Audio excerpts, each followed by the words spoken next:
There's a question Hollywood has quietly avoided for more than a decade.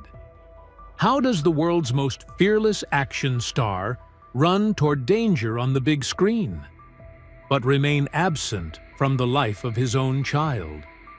For 12 years, Suri Cruise carried that question in silence, watching her father save the world on screens while he never stepped into hers.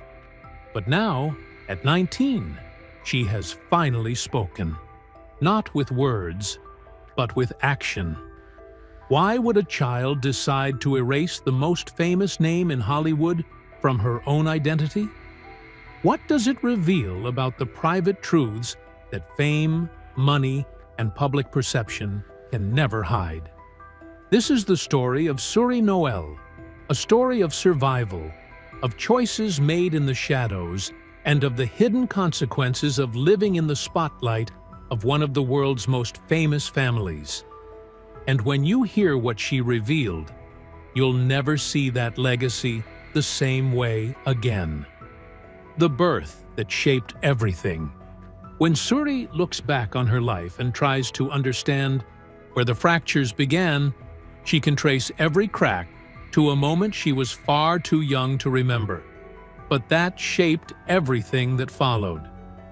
She was born on April 18, 2006, at St. John's Health Center in Santa Monica, California. It should have been a joyful occasion, the arrival of a child to two of the most famous people on the planet. But the atmosphere in that delivery room was anything but celebratory.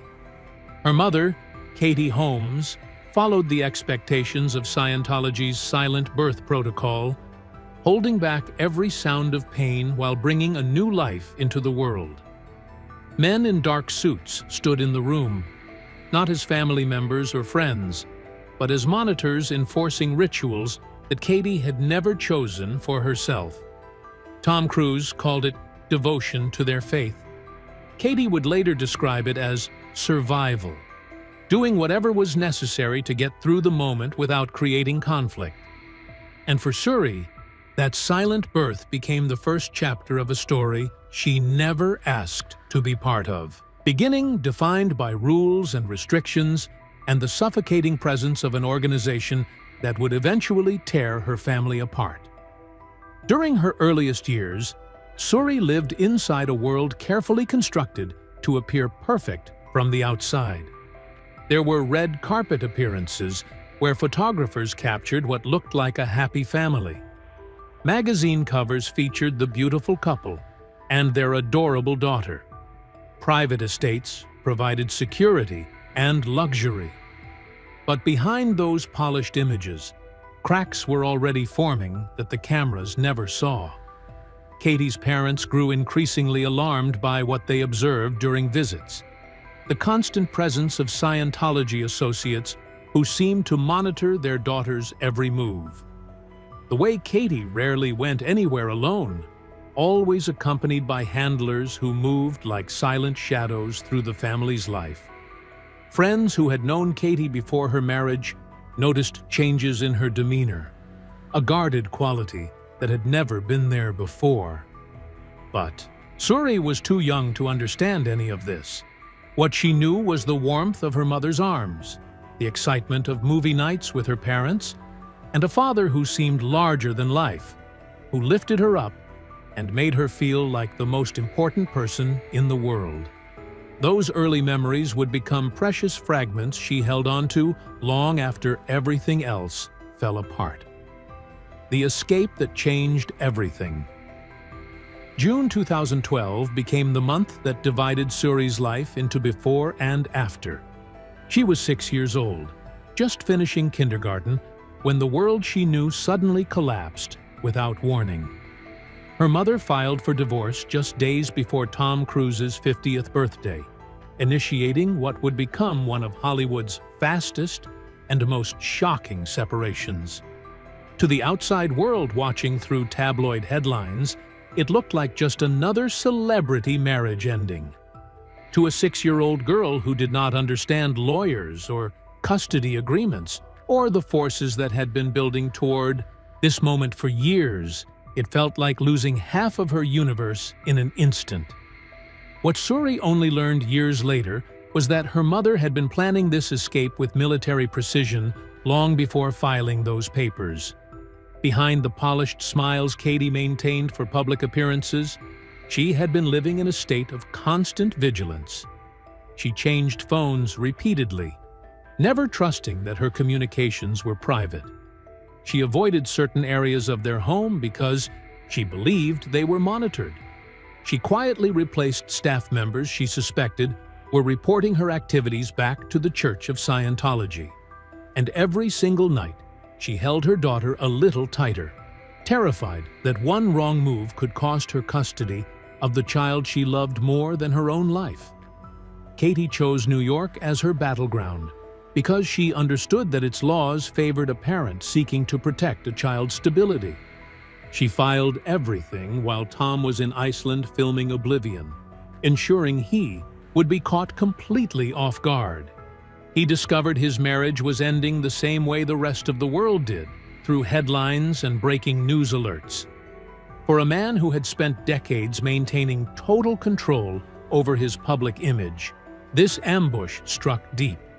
Court documents eventually revealed the one thing Katie fought for above everything else: the right to raise Suri outside of Scientology's influence. Former members of the organization claimed that Katie feared what would happen as Suri grew older. She worried her daughter could eventually be pushed toward the church's strict C organization, a path she believed no child should be forced onto. To prevent that future, Katie was willing to sacrifice her career, her privacy, her safety, and every relationship outside of motherhood. Growing up with an invisible father, by July 2012, only 11 days after Katie filed, the divorce was finalized. Tom agreed to pay approximately $400,000 annually in child support, cover medical and educational expenses, and accept that Katie would have full custody. The money was never what Katie wanted. Freedom was. The next day, she and Suri left Los Angeles like ghosts disappearing into the night, slipping into a new life in New York City, with nothing but a few suitcases and the desperate hope that distance could save them. For Suri, that sudden move felt like waking up in a strange dream where her father existed everywhere, on screens and posters and magazine covers, but never in the seat beside her at dinner. For most children, memories of their father accumulate naturally through bedtime stories, weekend adventures, and school events attended together. But for Suri, the memories she clung to were fading snapshots from before she turned 6. The last time she truly felt like she had a complete family became a distant echo that grew quieter with each passing year. After the move to New York, life settled into a quiet routine shaped entirely by her mother's protective love. Katie walked her to school every morning. She cooked simple dinners and helped with homework assignments. She tried her absolute best to shield her daughter from the relentless paparazzi attention that followed them everywhere. But there was one thing even the most devoted mother could not protect her from: the silence. As the years passed, Suri watched her father not as a daughter experience as a parent, but as a distant spectator observing a stranger. She saw him hanging off skyscrapers in impossible action sequences. She watched him racing through scenes that made audiences gasp, performing stunts no other actor would dare attempt. Every time she walked into a bookstore or past a movie theater, his face was there, larger than life. He was everywhere in the world except in her actual life. And that absence carried a weight that grew heavier with every birthday that passed without a message, without a call, without any sign that he remembered the child he once called his miracle. The questions that had no answers. When Suri turned 10, the questions inside her began to sharpen into something she could no longer ignore. Where is Dad slowly transformed into, why doesn't he come? She tried to comfort herself with explanations that a child's mind could accept. Maybe he was just too busy. Maybe saving the world on screen left no time for showing up in her world off screen. But even children eventually learn to recognize the difference between a busy schedule and a deliberate choice. By her early teenage years, she noticed details that cut deeper than she let anyone see. Her friends getting picked up by their fathers after dance rehearsals and sports practices. The casual way other kids complained about their dads being embarrassing or overprotective. She stood quietly at the curb after her own activities, pretending she didn't mind, pretending the absence didn't sting. She grew up learning emotional independence, not because she chose it, but because she had no alternative. She rode the subway alone when other kids her age still needed supervision. She finished school projects by herself when classmates had parents reviewing their work. She carried her disappointments in silence so her mother wouldn't worry, protecting Katie from the pain of knowing that her daughter was hurting in ways she couldn't fix. Meanwhile, media speculation continued relentlessly. Reports circulated in 2013 that Tom had seen Suri only once after the divorce was finalized. After that single visit, there were no confirmed meetings, no photographs of them together, nothing. To entertainment journalists, it became a Hollywood mystery worth endless articles. To Suri, it was simply her life.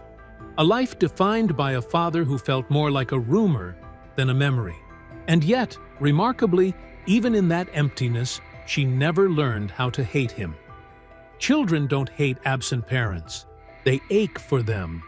They construct elaborate fantasies about reunions that will explain everything.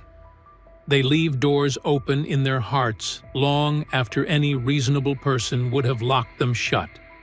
Suri spent years standing in that doorway, waiting for footsteps she would never hear again. The truth she eventually discovered about why her father stayed away would break something inside her that she didn't even know was still intact. Discovering the truth alone. By the time Suri turned 14 in 2020, she was old enough to search for answers on her own terms. She had grown up catching fragments of whispered conversations that adults tried to hide from her. References to Scientology that stopped abruptly when she entered a room. Mentions of custody battles and restrictions and rules. The word control, spoken with attention, she never forgot, even when she didn't understand its meaning. For years, those fragments floated in her mind without forming a complete picture. But when the pandemic shut down the world, and she suddenly had endless hours alone with her thoughts, she began actively looking for the truth that no one had ever explained directly. She read interviews with former Scientology members who described their experiences leaving the organization. She watched documentaries that painted a picture of strict hierarchies and enforced separations. She found testimonies from people who claimed relationships had been severed when family members refused to maintain involvement with the church. And although Suri was never mentioned by name in these accounts, she suddenly saw herself reflected between the lines. Not as someone directly discussed, but as collateral damage of a system she never chose to be part of. Former members had described being discouraged from maintaining close relationships with people outside the organization. Some claimed that family connections could be essentially severed if someone left or rejected involvement. Suri was a child, not a threat to anyone. But she understood with terrible clarity what being on the outside meant. It meant distance. It meant separation. It meant a father who could not or would not cross a line drawn by something he considered more important than his love for her. That realization broke something inside her that had been holding on for 12 years. She didn't grow up hating Tom Cruise. She grew up waiting for him, waiting for a birthday message, waiting for a surprise visit, waiting for any moment where he would choose her over everything else. But the older she became, the more she understood that she had spent her entire childhood standing in a doorway, hoping for footsteps that would never come. Finding her voice at 18. Turning 18 in April 2024 was not just another birthday for Suri. It was a breaking point that had been building for years. It was the moment the law finally recognized her as someone who could make her own decisions, speak her own truth, and define her identity without permission from anyone, including the man whose last name she had carried since birth. In the weeks leading up to that milestone, she worked on her college application essays, pouring years of accumulated silence into sentences that conveyed everything she had never said publicly. She wrote words that would reportedly move even the admissions board reviewing her application. Sometimes we don't grow up with love. We grow up with the space that love leaves behind. It was the first time she had ever articulated, even in private writing, what she had felt since she was 6 years old. She didn't mention her father by name. She didn't need to. Anyone who read those words and knew her history understood exactly what she meant. And yet, for the first time in her life, the story belonged to her rather than to the tabloid headlines that had defined her childhood. While other teenagers celebrated turning 18 with parties and celebrations, Suri spent her birthday in quiet reflection, looking in the mirror at a young woman who had spent half her life grieving someone who was still alive. She realized she no longer needed to wait for a phone call that would never come, a hug that would never arrive, or an explanation that would never be offered. That was the day she made a quiet but powerful decision. She would no longer carry the burden of being Tom Cruise's daughter. On May 17, 2024, she signed the paperwork to legally change her name to Suri Noelle, choosing her mother's middle name as a tribute to the woman who had carried her through a storm alone. She expected to cry when she signed those documents. She didn't. Instead, she felt relief. The kind of relief that comes when someone finally releases a thread that has only ever caused pain. The world noticed her name change immediately. It appeared in her high school graduation program. It appeared on the cast list for her performance in the Addams Family musical.